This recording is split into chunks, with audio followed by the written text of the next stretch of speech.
The U.S. and its allies will do anything they can to prevent authentic democracy in the Arab world.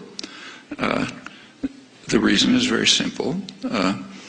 Across the region, an overwhelming majority of the population regards the United States as the main threat to their interests.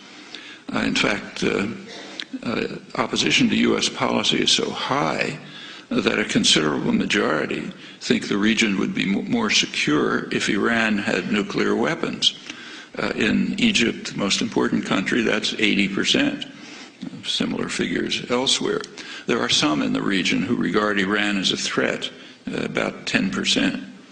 Well, plainly the U.S. and its allies are not going to want governments which are responsive to the will of the people.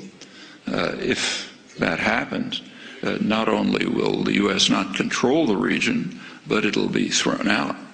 What about Egypt, most important country, but not a major center of oil production? Well, in Egypt and Tunisia and other countries of that category, there is a game plan which is employed routinely, so commonly it takes virtual genius not to perceive it.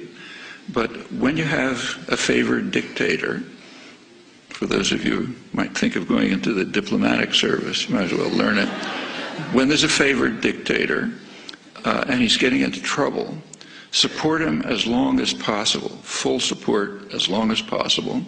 And when it becomes impossible to support him, like say maybe the army turns against him, business class turns against him, then send him off somewhere.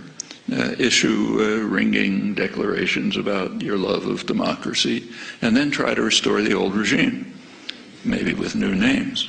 And that's done over and over again. It doesn't always work, but it's always tried.